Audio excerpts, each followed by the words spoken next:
All right, I'm going to keep my introductions brief so we can get right to it because we're running a little bit behind. But I'm very excited to introduce our keynote speaker. I mentioned a few times in my presentation this morning about my admiration for Chick-fil-A. And David Salyers was one of the original two marketing executives at Chick-fil-A and was instrumental in helping develop the cow campaign that I also talked about and then brand voice. And ironically, the other thing is he co-wrote Remarkable with Dr. Randy Ross. So he's got a lot to say. He's worked on culture, worked on brands, and we're excited to bring him up. So David, without further ado, please come on up here.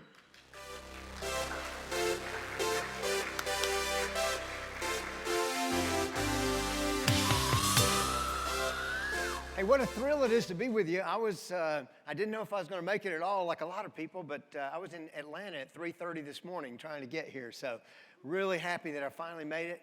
Thrilled that you guys are still here. Hey, I just want to talk about one thing today. But the good news is it's one thing that can change everything. You know, sometimes one thing changes everything. I learned this early in my life. As a 21-year-old kid, I had life all figured out. Are there any other people at age 21 you had it all figured out? I did. And here's how I had it figured out. I was a senior at University of Georgia. I had it figured out this way. I was going to graduate from college, make as much money as I could, as fast as I could, to retire as early as I could. I thought I'd set a goal to retire by age 35. I thought if I could just retire by age 35, how could life get any better than that? That's the best I had as a 21-year-old. And so instead, I ended up going to work for a company called Chick-fil-A with a guy named Truett Cathy. And in going to work for Chick-fil-A, I found something I'd call 1,000 times better than retiring at age 35. Something that honestly, as a 21-year-old, if you had told me what I'm about to tell you, I wouldn't have believed you. I'm pretty stubborn, so I needed to see it lived out in front of my very eye. And I got to see Truett Cathy live this out. I got to see it play out in my own life. Instead of finding the job I could retire from early, I found the job I wouldn't want to retire from. See, that thought had never crossed my mind, that there could be a job you wouldn't want to retire from, or even should be a job. For me, work was kind of this dirty four-letter word. It was thank God it's Friday. I never considered it could be thank God it's Monday. I never considered that work could be a source of joy, satisfaction, contentment, excitement in our lives. But Truett Cathy role modeled that for me. He was an amazing guy. I remember when I first went to work for Chick-fil-A, I got to help you understand that too. It was a long time ago. Chick-fil-A wasn't a startup, but it was close. The entire headquarters would have fit on this stage. The headquarters was in a converted air freight warehouse near the old Atlanta airport. When I showed up 4 hours after college graduation, I graduated on Saturday morning, I started there 4 hours later. When I showed up, they cut a hole through the wall, pulled up a mobile home, and my first office was in a mobile home attached to an air freight warehouse. That's the Chick-fil-A I signed up for. Very inauspicious beginning. And it didn't look like the place I was going to retire from early. But the story that I got to be part of, the story that I got to see play out, the opportunity to have a job you wouldn't want to retire from. You know, Truett used to say, if you love what you do, you'll never work another day in your life. So I spent 37 years at Chick-fil-A, never worked a day in my life, got paid anyway. Pretty good gig if you can get it. But even more importantly, I remember Truett became almost like a second father to me in a lot of ways. You know, early on, it was such a small staff. There were just a handful of us. I remember going to Cancun, Mexico with Truett. I went snowmobiling with Truett. You know, I got to spend a lot of time around that man and learn from this man. And I remember going into his office when he was in his 80s. And at this point, you know, Chick-fil-A was a multi-billion-dollar business. And I'd say, Truett, man, why are you still here? Your 401k, fully funded. Why are you still here? You know what he'd tell me? Why would I stop doing something I love this much?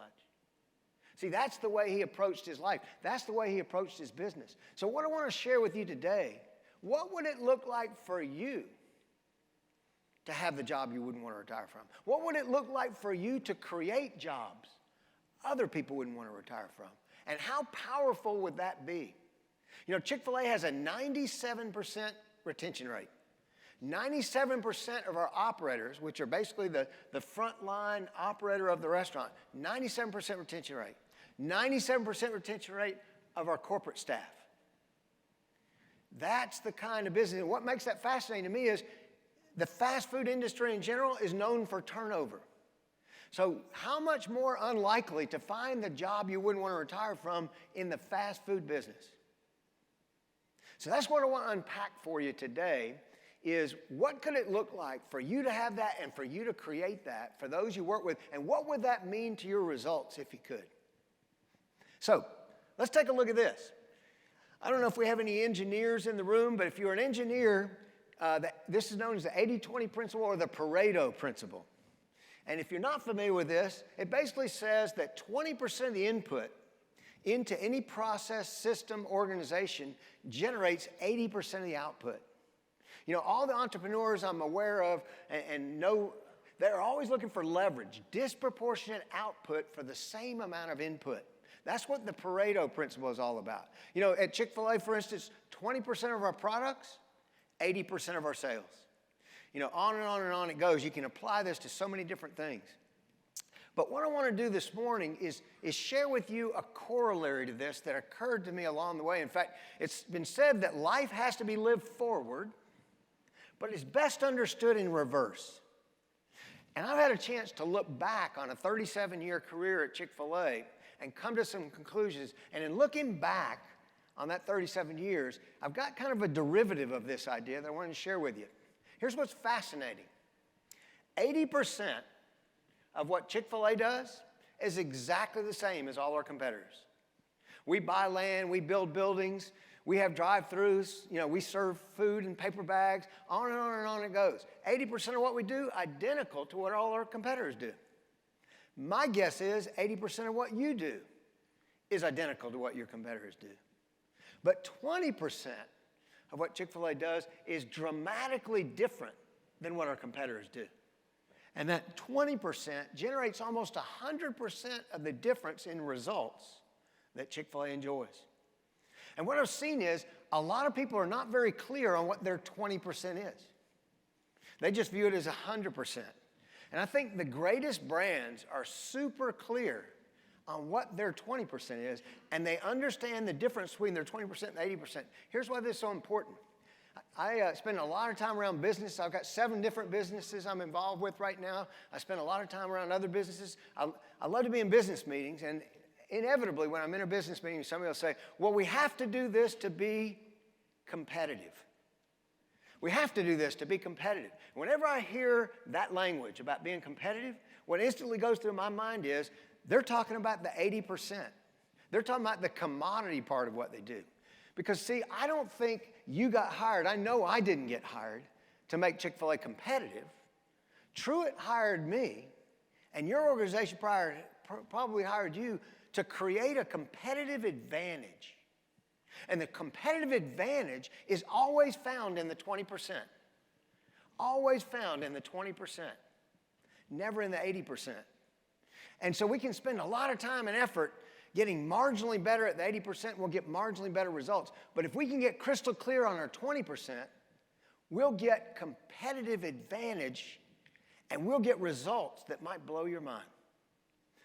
But we've got to be clear on what that is. You know, there's been a lot of talk here about culture. Culture, in my mind, fits in that 20%. You know, every organization has some unique ways. We used to talk about the Chick-fil-A way of doing something. The Chick-fil-A way of doing something is connected right to that 20%. That's part of our 20%. And your organization probably has things. It's your unique way of doing things. It's your unique way of seeing things that's connected to that 20%. And interestingly, my experience has been most of that 20% is connected to people and culture. Most of what creates a competitive advantage is connected to your culture and your people. So let's dig into this just a little bit more. I want to start with this.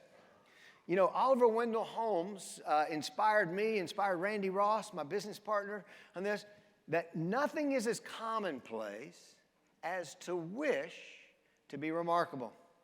And the operative word there is wish. See, all of us when we were growing up, when we're 5, 6, 7 years old, we're little elementary school students, we dream of the day. We're going to be somebody. We're going to make our mark on this world. We're going to do something remarkable. But the problem is, for many, many people, that never materializes in their life. It stays as a wish instead of their reality. And it kind of begs this question. Why is it there are so few remarkable businesses? Businesses that you would remark about. Why so few remarkable organizations? And importantly, for today's discussion, why so few remarkable jobs? Why are there so few jobs that people remark about? Well, I've got a theory about this, and my theory is this. It's hard to create a remarkable organization based on an unremarkable perspective. And I'm going to come back to what that unremarkable perspective is for most businesses and kind of dig into that. But for the moment, I want to dig in on this word perspective. Because perspective, to me, is one of the most powerful and underutilized leadership tools and business tools. Perspective is really the job of a leader, is to shape the perspective for those they lead. The job of a marketing department, I spent 37 years in marketing at Chick-fil-A, and my job was to help shape the perspective of both our own team and the customers that we serve and the communities that we serve. Perspective is such an underutilized, under-leveraged tool that I want to dig into this idea with you for just a minute. Okay. Perspective, for a usable definition that I want to use this morning, is this. How we view things will drive how we do things. Isn't it true that the way we see something has a dramatic impact on the way we respond to it? It's why politics is so divided. People see the same thing, but they've got a very different perspective of it, et cetera, et cetera. And I've always been fascinated by this idea. And one of my best days at Chick-fil-A was always when I get to spend a day in the field with our operators. I loved spending time with Chick-fil-A operators. Not only were they some of the greatest business people I've ever met, they were some of the greatest human beings that I'd met.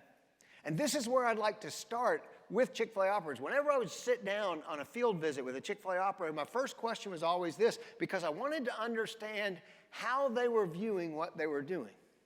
So I'd ask them this. What business are you in? What business are you in? I calculated the other day, I think I visited about 1,700 operators over the course of my career at Chick-fil-A. And interestingly, in 1,700 times of asking the question, what business are you in, I never got the most obvious answer. The most obvious answer would have been, I'm in the fast food business. I sell chicken sandwiches for a living, that kind of thing. Never got that answer. The most interesting answer to that question came to me from an operator in Virginia a number of years ago. I'll never forget when he told me this. He said, David, I feel like I'm a leadership development academy masquerading as a fast food restaurant. I'm a leadership development academy masquerading as a fast food restaurant. Let that sink in for a minute. See, yes, he sells chicken sandwiches, fries, and drinks, but that's to fund something more important. That's his funding mechanism for what his real mission is. And most of our employees, maybe like some of you, about 70% of our workforce at any point in time were teenagers. And what this operator realized is, I'm going to have a lot of teenagers come through. And the product that I really want to produce for the world is not chicken sandwiches, fries, and drinks. That's my funding mechanism. The product I want to produce, I want to use that chapter of their life when they work for me to help mold and shape them into remarkable future leaders. I want to help mold and shape their character. I want to help mold and shape their leadership skills. I want to help mold and shape their work ethic. On and on and on it goes. I'm using my business as a laboratory, as a classroom to mold and shape the next generation of leaders. Now think about that. Let's unpack that just for a minute. If you're a 16-year-old and you have a chance to enroll in the Leadership Development Academy where that's the way you're viewed and that's the way you're treated, or you have an opportunity to go to one of our competitors and potentially the way they view is a minimum wage worker who's just there to get things done. If you have those two options, which one would you choose as a 16-year-old? As importantly, I don't know how many of you are parents in the room. I'm a parent of 3 kids. What job would you want your kids enrolled in? You know, interestingly, I don't know what the statistics are for other corporations. I can imagine. But at Chick-fil-A, 85% of the parents with kids that are teenagers, their kids work for Chick-fil-A. All 3 of mine did. I don't know what that statistic would be. I sometimes wonder if you know, certain other headquarters, what percentage of their teenage kids work in their restaurants? 85% at Chick-fil-A. So, as a parent, you can see how that plays out.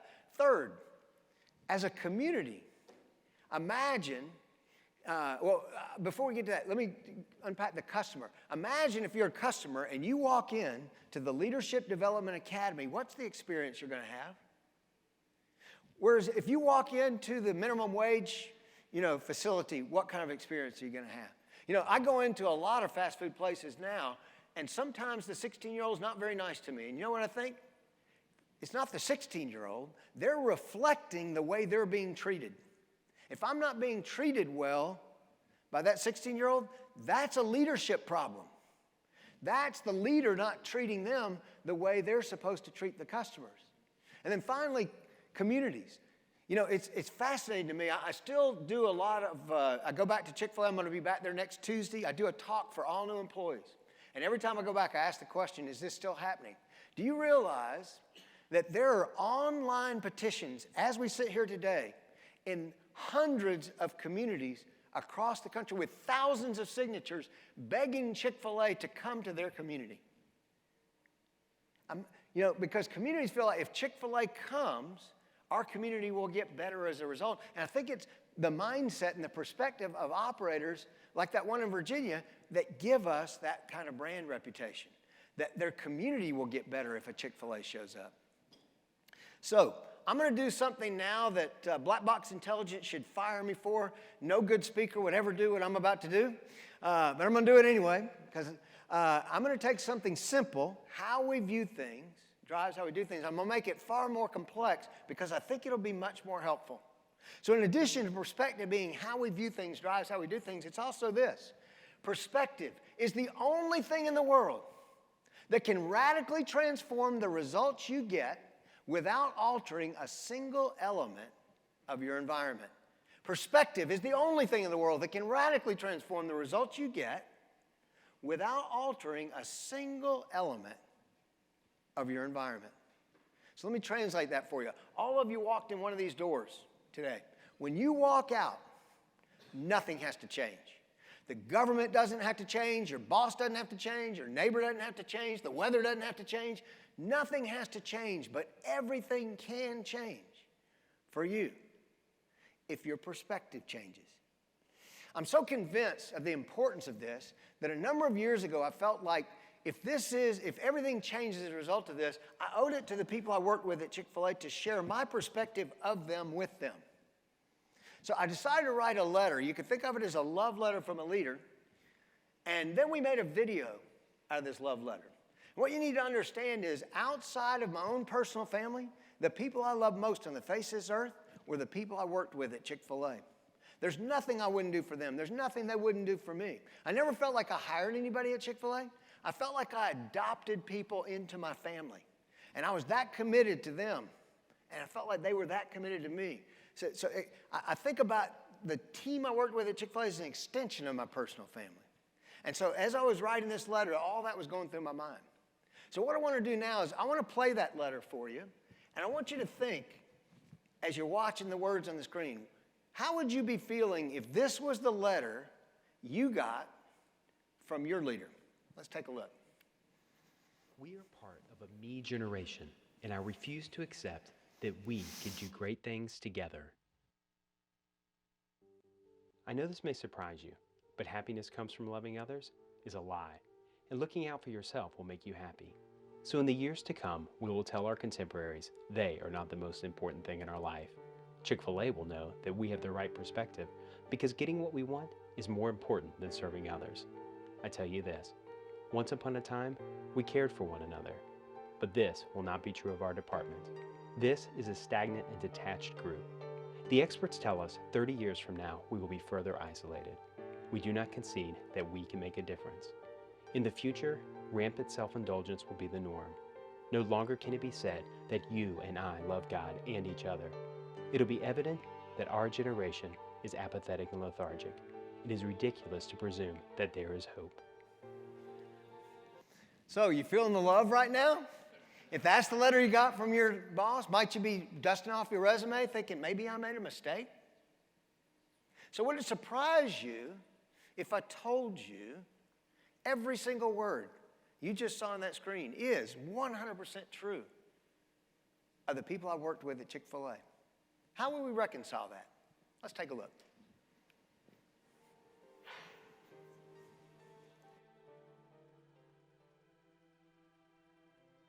There is hope. It is ridiculous to presume that our generation is apathetic and lethargic. It will be evident that you and I love God and each other. No longer can it be said that rampant self-indulgence will be the norm.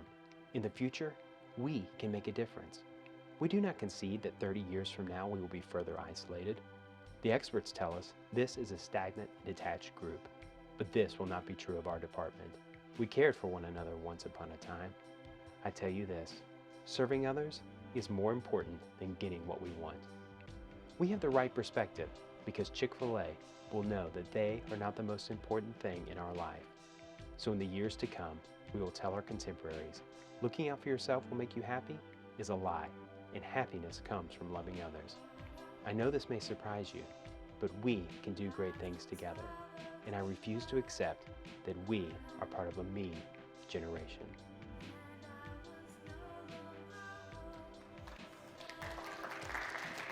Thank you. Isn't it amazing? How that feel a little different? Like maybe 180 degrees different? Like completely different. But not one word on that screen changed, did it? The only thing that changed was what? Our perspective. So, some of you are sitting in the room and you're thinking, well, that's a cute little video gimmick from a chicken salesman from South Atlanta. And that perspective would be true. So for you that are the hard data people, who give me the hard, cold facts people, let's take that same video, but let's go in a completely different direction. All of you, or most of you in this room, are very familiar with how tough the restaurant industry is. The restaurant industry is a dog-eat-dog world in many ways. You know, fast food specifically, the last I saw, there were about 200 top chains that Chick-fil-A would consider major competitors. 200 top chains. The average chain in that top 200, if you just look, what's the average revenue per restaurant in that top 200 competitors? It was somewhere between $800,000 and $1 million. So generally speaking, fast food business, $800,000 to $1 million business. McDonald's, arguably, not only the golden arches, they are the gold standard in many ways of the business. I can tell you at Chick-fil-A, we have a lot of respect for McDonald's. We learned a lot from watching what they do. They are incredibly good at what they do. And the last figure I saw from McDonald's, their average revenue was close to $3 million per store in an $800,000 to $1 million business. They're almost 3 times the average. They are really good.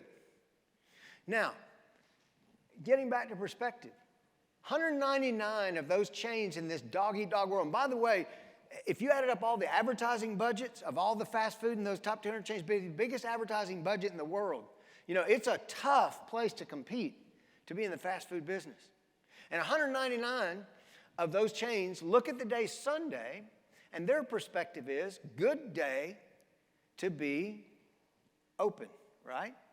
And I tell you, I grew up in a family, my brother was an attorney, my dad was an attorney. We used to love to make arguments around the table. I would love to be the attorney to represent those 199 chains about how smart they were to be open on Sunday. I'd love to be that attorney. And if I was, Exhibit A would be this. Your Honor, I have the data, I have the facts. Here are the facts. For the average fast food restaurant, single biggest day of the week is Sunday. In fact, for a lot of restaurants, that represents somewhere between 15-20% of their sales for the week. Those idiots at Chick-fil-A, what are they thinking by closing on the single biggest day to be open, the data shows it. The data proves it. I don't know how you argue against that. Except for the fact I'd also like to be the attorney that represents Chick-fil-A, that maybe they aren't a bunch of idiots over there. Maybe they just have a different perspective on the same set of data. So Chick-fil-A, if I was representing them, here's the exhibit I would use. I'd say, Your Honor, they're right about Sunday. It's a great day to be open if you just look at the sales. You know, on that day, you come to that conclusion. But Your Honor, I've got one additional piece of information I'd like to introduce. Last year, in an industry where the average is $800,000 to $1 million, McDonald's, best in class, $3 million. Chick-fil-A closed 52 more of the best days of the year to be open. 52 more days than any of the other. Your Honor, would you like to take a guess at what the average revenue per store was at Chick-fil-A last year? Would anybody in the room like to take a guess? 6 million? No, but thanks for playing. Who was that? Who said that? You're going to get a free Chick-fil-A?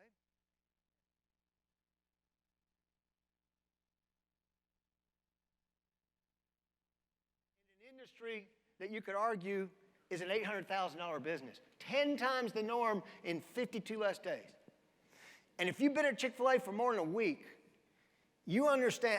I could spend a lot of time explaining why that's so important, but let me tell you, closing on Sunday is a lot of the success of Chick-fil-A for a lot of different reasons. But it's just a different perspective on the same thing. Okay, so perspective. If we can get this back on the... Perspective is so important because transformational growth in any person or organization begins with a transformational perspective of that organization. So if you want to walk out of here today and you want to transform your results for 2023, you want to transform your future, it starts with a transformational perspective of what you're doing. Just like that operator said, I'm a Leadership Development Academy masquerading as a fast food restaurant. That was a transformational perspective for him. For me as a 21-year-old, I thought the whole secret to life was how quick can you retire, only to learn that a far better way to approach life is find the job you wouldn't want to retire from. You know, that's a change in perspective. So let me share with you a change in perspective during my time at Chick-fil-A that may have been the most dramatic change along the way. And it was this, our mission to be remarkable. Now, here's what's interesting about that mission. If I had turned that in to my graduate school business professor, what grade would I have gotten for that mission statement?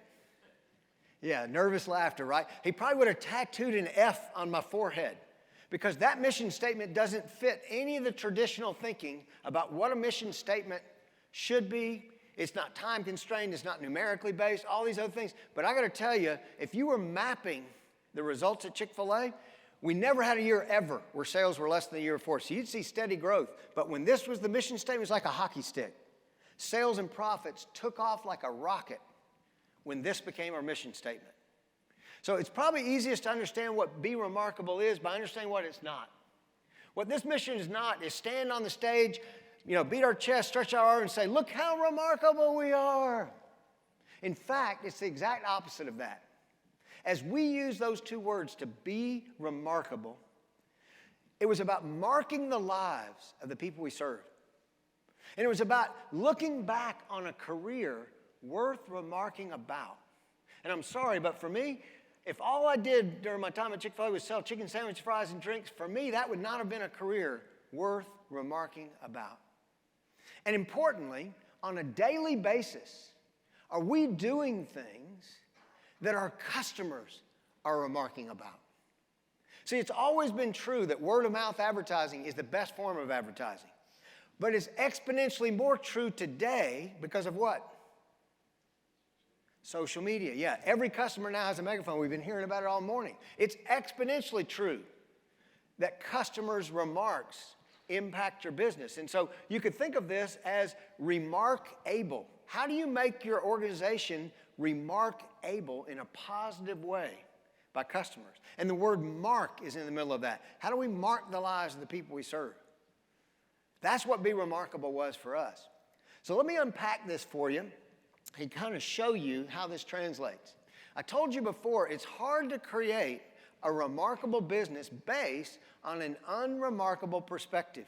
So let me share with you the normal perspective of business, which to me would be the unremarkable perspective. Most people I know, and I run the circle of a lot of people who started businesses, entrepreneurs, that kind of thing. Most people I know when they start a business, they see it as a get-rich scheme. They start a business because they want to get rich. And there's nothing wrong with that except for the fact that many times, if that's your perspective, you're going to get rich at the expense of someone, right? And in most businesses, they're going to get rich at the expense of their employees. They're going to get rich at the expense of their customers. They're going to get rich at the expense of the suppliers. They're going to get rich at the expense of the communities they serve. So inherently, a get-rich scheme is all about self-enrichment at the expense of others. And in many ways, that's never going to be exponentially successful.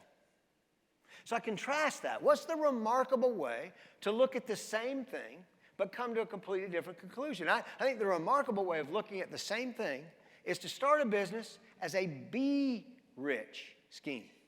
So they sound almost identical, don't they? Get rich, be rich, same thing, but they are polar opposites. They're 180-degree different. See, business as a be rich scheme is how do we use our business as a platform to be rich toward people, not get rich from them? How can we use our business as a platform to be rich toward our employees, i.e., the Leadership Development Academy? How do we use our business as a platform to be rich toward our customers? How do we use our platform of business to be rich toward our suppliers? Oh, I could tell you stories. We see the suppliers as the ultimate win-lose, where we need to win, they need to lose. But my goal at Chick-fil-A, every supplier we ever worked with, we wanted to be their favorite customer because their favorite customer gets their best work. And I could tell story after story of how that played out. But our goal was always to be their favorite customer when we were working with suppliers. It wasn't how do we win and they lose. It's how do we both win together exponentially. And then be rich toward the communities we serve. That's why people are starting online petitions. You know, a guy I hired at Chick-fil-A told me one time, after he left Chick-fil-A, he said, David, I love to do business with Chick-fil-A because when Chick-fil-A makes money, the world gets better. That was his perspective because he saw that play out in all the decisions that were made and the daily things that went on. So business as a be rich scheme. So let me unpack this for you in a more practical way, a transformational view of business. The normal way to think about a business is this. We're in business to extract value from people. We spend all the time in meetings like this. How are we going to extract more value from the customers, from the employees, that kind of thing? But you know what a remarkable business thinks? They think, nope, we're in business to create value for people. We're in the create value business. Let me give you a graphic example. I wish I could take all of you to Atlanta, Georgia, especially today because it's not icy there. I'd love to take you 5 minutes from the airport to 5200 Buffington Road, which is where Chick-fil-A's headquarters is, 5 minutes from the Atlanta airport. Huge campus. Now, it was this size when I joined. Now it's 76 acres, and I think it's like 13 or 14 buildings. I mean, it's unbelievable. But the part of campus I would want to take you to is the Innovation Center. There's an Innovation Center on campus, 80,000 square feet of innovation going on as we speak. 80,000 square feet of innovation. But what I love about touring you through that, and what I always love to point out, I could tour you through 80,000 square feet of innovation. There's not one project being worked on to get you to spend one dime more with Chick-fil-A. It's all about how are we going to create more value for you for the hard-earned money you're already spending with us. Because the problem in business for everyone, customers want a good value, right? When you spend your hard-earned money, you want a good value. And so customers want a value imbalance in their favor. And so they should. But value equals what you get divided by what you pay. And the way most businesses approach that is they reduce what you pay. But the greatest brands focus on increasing what you get. And that's all about creating more value every time you come in. I wish I could spend an hour on just this one alone, but we got to keep moving. Normal business, think about creating a sale. You know, They're trying to get grandma's last 30 cents. It's, would you like a large drink with that? You know, would you like a large fry with that? Would you like the kitchen sink with that? It's all, how do we create more sales? But remarkable businesses don't think about creating sales. They think about creating fans. Because if you can create a fan, sales will not be your problem. Let me show you how dramatic this is. If I took this half of the room, set you out for an hour, and I said, you go brainstorm ideas to create more sales for your organization or Chick-fil-A. You're the Create Sales group. If I took this half of the room, sent you out for an hour, said, go brainstorm ways to create more fans for our business. Hour later, you both come back in and report. My guess is there's not one idea on those two lists that are the same. See, if you think you're in the business of creating sales, those are the ideas you'll come up with. If you think you're in the business of creating fans, those are the ideas you'll come up with. All right, normal businesses think about increasing shareholder value. Nothing wrong with that. A business does need to create shareholder value. In fact, in business school, I was taught that was the definition of a business. That the purpose of a business is to increase shareholder value and or maximize profitability. That was literally the definition I was given in grad school. But I think remarkable companies think at a whole different level about this issue. Because while it's true we need to increase shareholder value, remarkable businesses think about the fact that every business has a group of stakeholders. And the stakeholders are all the people that have a stake in the outcome of that business. So who would those be? Customers have a stake in the outcome of your business. Employees have a stake in the outcome of your business. Suppliers have a stake in the outcome of your business. For the best businesses, communities have a stake in the outcome of your business. And shareholders do. But here's what I've learned. Business kind of this ecosystem with all these stakeholders. If the shareholders are winning, but the customers are losing, the employees are losing, suppliers are losing, communities are losing, let me guarantee you that will not last. But by contrast, if the customers are winning, if the employees are winning, if suppliers are winning, if communities are winning, guess who I can guarantee you will be winning? The shareholders. See, it's an ecosystem that needs to be a win-win-win-win-win, not a win-lose-lose-lose-lose. But a lot of people set it up because they started with a get-rich scheme that it's all about increasing shareholder value. We even reinforced that through our education system. Okay, so increasing stakeholder value. Okay, normal businesses think about resources. Oh my goodness, do we think about resources? You know, everybody just went through a budgeting process, right? Every budgeting process, regardless of the size of the business. We don't have enough money, we don't have enough people. I've never met a business that had enough money or enough people. You know, we don't. But you know what remarkable business think about instead? It's not about resources, it's about resourcefulness. They focus, regardless of how much resource we have. You know, when I started with Chick-fil-A and we were in that little warehouse, we had to compete against the McDonald's of the world, the Burger Kings of the world, on and on it went. At that time, I thought business was all about this. It's how much green matter do you have? And if I didn't have enough resources, I had little pity parties in the mobile home about, oh, woe is me. If only I had more resources, I could compete with the McDonald's and all that kind of. And then one day, I realized, how much more fun is it to be able to beat the big guys with a fraction of this?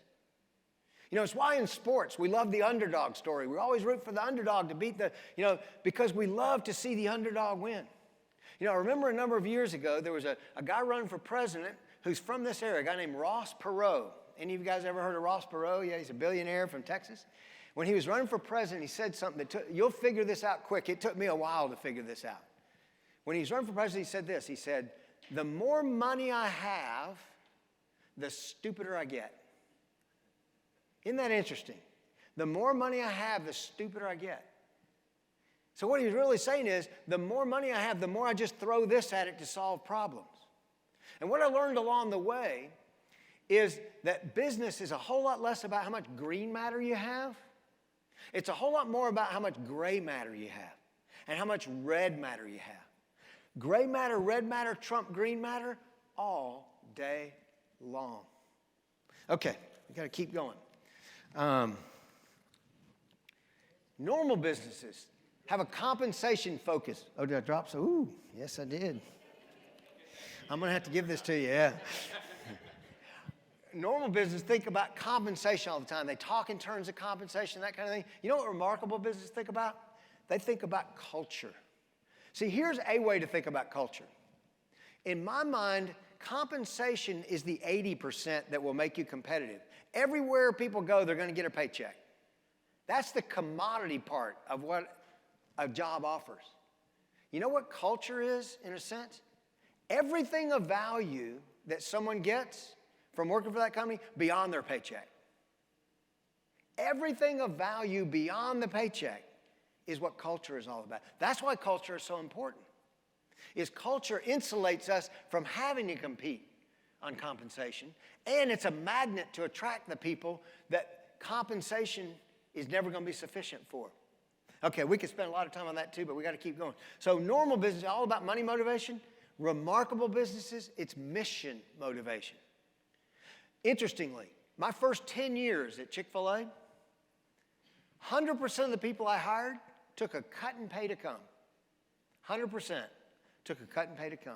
So I had to live through a chapter of Chick-fil-A where I had to figure out how do we get quality, talented people that can help us grow when I got less money to offer than the next. But it was a great study in culture and a great study in mission.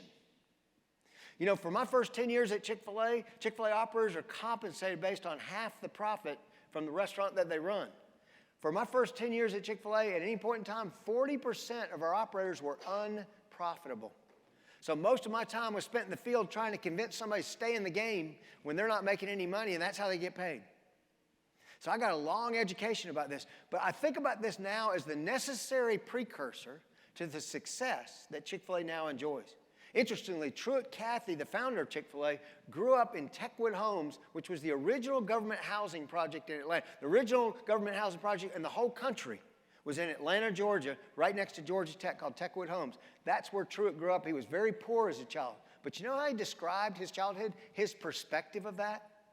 It was the gift of poverty. Because he felt like he learned so many things during that chapter of his life that enabled him to succeed later, the gift of poverty. I lived through the gift of poverty chapter at Chick-fil-A. And it was during that time you learn a lot about mission motivation versus money motivation. Okay, normal businesses think about using people to grow the business, and that makes all the sense in the world, doesn't it? Of course, we're paying them. Of course we're going to use people to grow the business. But you know what remarkable businesses think? They think, no, we're going to use the business to grow the people. We're going to use the business to grow the people because Truett used to say businesses don't succeed or fail. People do. I've heard a lot of that today.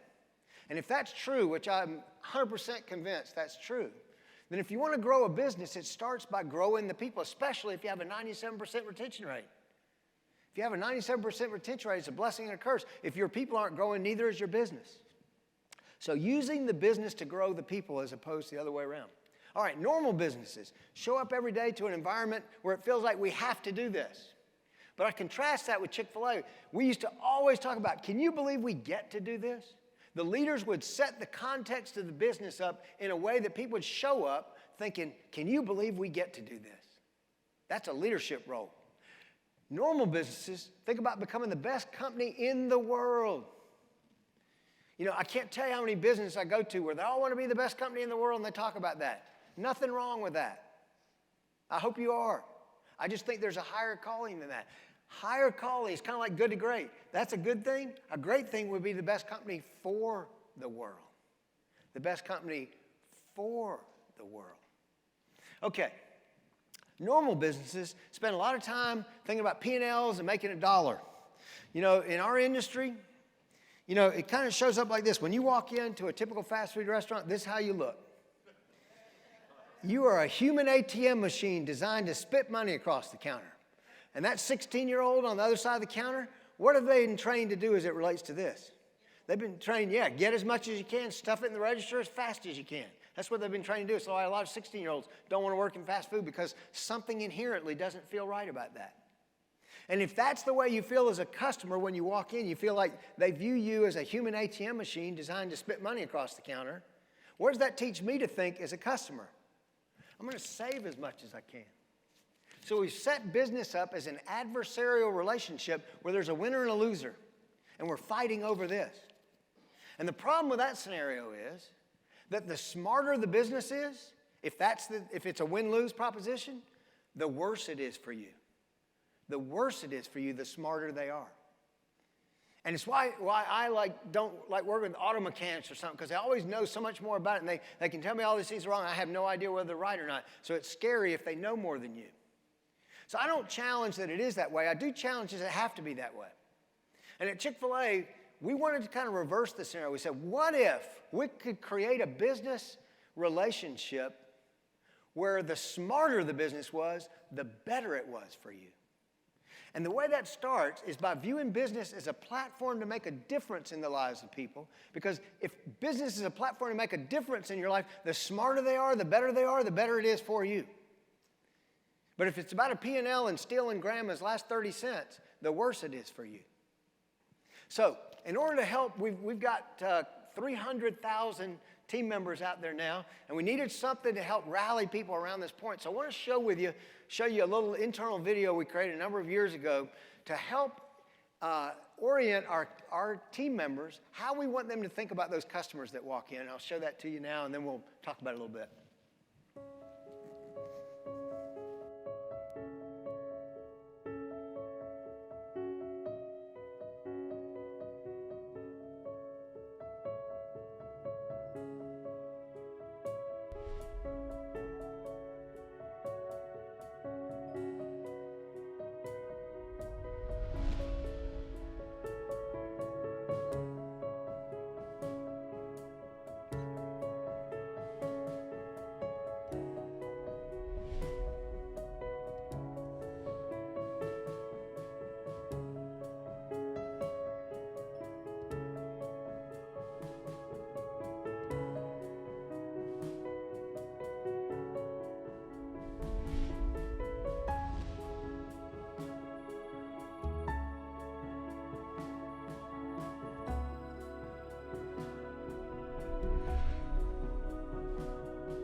Isn't it true that every life has a story?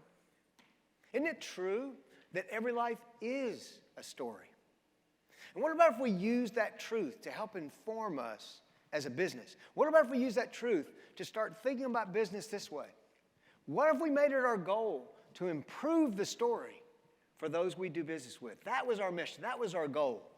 What might that look like? How might that change our perspective? How might that change the way we do things if that's the way we viewed things? So I want to give you an actual example of this and kind of how it played out in my own life. A number of years ago, I was visiting with an operator out in Kansas City. And we literally had just watched the video you just saw together. And we started thinking about How could that impact our business and his business in Kansas City?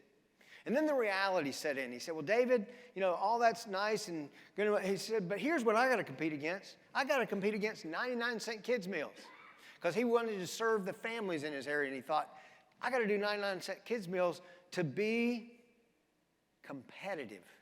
Remember what we talked about competitive? That's the commodity part. But when everyone else is doing it, that makes us feel like what? We have to do it too. But not this day. Because this day we were looking at that 99-cent kids meal through a different perspective. And we said if our goal was to improve the story for the families in your community, that's the best idea we got. And we came to the conclusion, not even close to the best idea we had to improve the story. So I asked him, how do you improve the story of your own kids? And he had 3 daughters. And he said, well, one of the things I like to do is I like to take my daughters on daddy-daughter date nights. And he said, what about if I created a daddy-daughter date night for my customers? And I'm thinking, this is brilliant. And if I'm totally transparent, I'm thinking, I get paid big bucks to come up with ideas like that. How did I miss that one? But at least I recognized a good one when I heard it. So we started brainstorming this whole idea of a daddy-daughter date night. We spent the rest of the afternoon doing it, and I had to leave, and a couple days later, my phone rang. And he said, David, remember that daddy-daughter date night idea we talked about? He said, well, word has started to spread the community, and I've got people calling, volunteering to help. Now let that sink in for a minute. Probably everybody in this room has volunteered to help nonprofits on many occasions. But I'll bet if I ask for a show of hands about how many of you volunteered to help a for-profit, probably no hands would go up, right? Because most for-profits are not doing anything worth volunteering to help. He told me a florist had called, wanted to donate flowers. A photographer had called, wanted to come take pictures. A car wash, of all things, called, said, hey, I'd love to wash the dad's cars while they're at the daddy-daughter date night. So fast forward to 2 weeks out. He decided to maximize the opportunity. He's going to create reservations that night in 30-minute increments so he could maximize the opportunity. He was able to create 700 opportunities for dads and daughters to come to his restaurant that day, starting at middle of the afternoon, going to closing. And because he had reservations, he put it on his website on a Friday morning at 9 o'clock, opened it up. Went back to check at 5 o'clock that day, 700 reservations. What do you think happened? Completely full, with a waiting list started one day. Now, ladies, let's be honest. Who was really signing dad up for daddy-daughter date night? Most of those dads came home that Friday night and they realized, I'm going on daddy-daughter date night in 2 weeks. But let me tell you, as a dad of a daughter, if I came home and that was the news, I love that news. Because most dads want to be that dad in their daughter's life. They just get so busy and caught up in other things, and maybe they're not creative. But if you give them the platform to do that, they'll step up and step in. That's exactly what we saw. So let me walk you through what happened that night. That night when you came to Chick-fil-A, when you pulled up outside, instead of the car wash, washing cars, they decided to have them valet park the cars. So you'd pull up, and they'd open your door, and then he had set up a red carpet. And the dad and the daughter would walk down the red carpet under this tinted structure, and you got about halfway through, there's a big container of carnations. You'd get a carnation for your daughter and give it to your daughter. When they got inside the restaurant, because we had a reservation, they'd set up a hostess stand that night. And it would be, Mr. Salyers, Miss Salyers, your table's ready. And they escorted him to the table. Now here's where it got interesting. This guy was not trying to sell a 99-cent kids meal. He was trying to improve the story for those who he does business with. So he had done his homework, and he got together with a nonprofit in the area and explained his vision for what he's trying to do, and the nonprofit immediately recognized something that he didn't recognize. He said, you got a big problem. He said, when the average dad sits down with their, elementary school daughter, middle school daughter, he said, ladies, there's something we may have to help them in. There's something that starts with a C that's about to not happen when they sit down. What is that? A conversation. See, most dads don't know what to talk to their daughters about. So what he did is he created a placemat with very thoughtful questions for the dad to ask the daughter, and he left a line underneath to record the answer so they could prove to mom they actually had a conversation. And he did the same thing for the daughters. He had very thoughtful questions for the daughters to ask the dads and a place to record the answers. Now, I'm a dad of 3 kids. I've got some things like that when they were young, when they were elementary school, middle school, that kind of thing, in their own little handwriting about what they were thinking about their future. You know what those things are to me today? Priceless. Priceless. So instead of saving them $1 or $2 on a kid's meal, he created something priceless in their lives. So they ate their food, they got their photo made, out the door, 30 minutes later, but the story didn't end there. They did a survey afterwards because they had reservation, we had everybody's email. Sent out an email. The response rate, in my experience, to a survey, especially today, if you had 1 or 2% response, you probably had a really good day. You know what the response rate was to that survey? 87%. 87% of the people that got the survey filled it out. What that tells me, you had created something people want to remark about. I couldn't believe it. I asked him to send me all those surveys, print them out and send them. One of them was 3 pages long about the impact that night had on that dad and that daughter's relationship. So what I want to do now is I just want to show you that idea really challenged my thinking. It challenged us as a chain. Now almost every Chick-fil-A does daddy-daughter date on an annual basis, but it all started in Kansas City after watching that video you just saw and thinking in terms of improving the stories of those we do business with. So I want to show you what daddy-daughter date night looks like today, and then we're going to wrap it up. All right.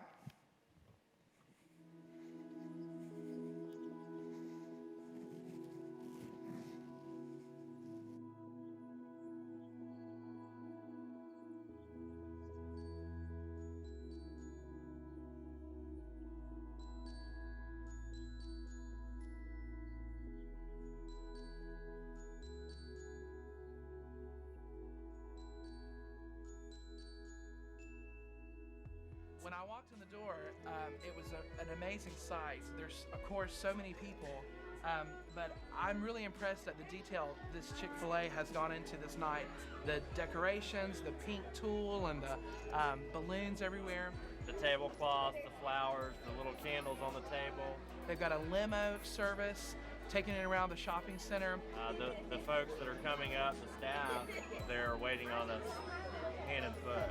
And it's 5-star.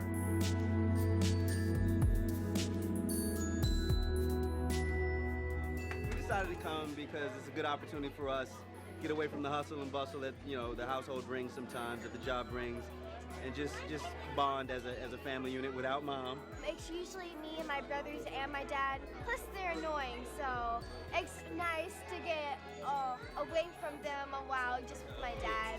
As life goes on and time changes things and she gets older, I think it's these times that's going to make a difference. As a family, this night means a lot about spending time with each other. We live in such a busy, fast-paced society. It's good to slow down a little bit and spend time with her. Kids need that quality time. I think it's really special, like, being here because it's just me and my dad. Like, there's not tons of people like with the group with us. My favorite part is that I get to spend my time with my daddy and do a lot of special things like ride in the limo and stuff. I like when he takes me out to places. My favorite part about tonight is just seeing her be excited, just being with her. I mean, we have fun together. I just love being with her. Favorite thing about her, she's my best friend. On our way here, she said, Daddy, I love spending time with you. As you can see, as you look around, there's dads and daughters getting out of the hectic life and just sitting here and connecting and spending time together and just hanging out. Tonight is a night that we will remember for a very long time. It will stick in our memories for a long time, won't it, baby? It was special spending time with my dad. Isn't that amazing? 99-cent kids meal. Well, thank you. Save people $1 or $2 on their meal or create an etched memory in their life. Totally different impact. Totally different value created. But here's what I love about this more than anything else. I told you earlier, we want to create a context where people can say, Can you believe we get to do this? You know the only people that enjoyed that night more than the dads and the daughters? The team members who showed up and said, we get to be part of this. And they saw the impact. And they said, wow, I get paid to do this? So, nearly every moment of every day, we have the opportunity to give something to someone else. Our time, our love, our resources. And Truett said, I've always found more joy in giving when what? I did not expect anything in return. So we've gotten this framework of business that's all about return on investment, and we miss the joy of giving when we don't expect anything in return. So what if you found a business more interested in creating value than extracting it? What if you found a business more interested in creating a fan than a sale? What if you found a business that was focused more on stakeholder value than stockholder value? What if you found a business using the business to grow the people instead of the other way around? What if you found a business where they show up and say, can you believe we get to do this instead of it's an attitude we have to do this? What if you found a business that was more interested in being the best company for the world than just the best company in the world? Wouldn't that be remarkable? Wouldn't you like to do business with a company like that? Wouldn't you like to work for a company like that? See, if we get this right, people will flock to you and bring their friends.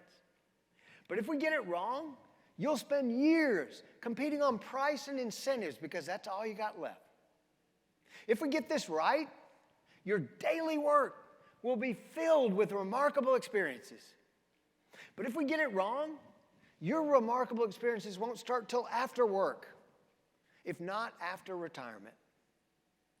Nothing is as commonplace as to wish to be remarkable. My hope on behalf of Randy and myself for each of you in this room is that nothing will be as commonplace as to choose to be remarkable, because it is a choice and it's a remarkable way to live. Thank you so much for letting me hang out with you today.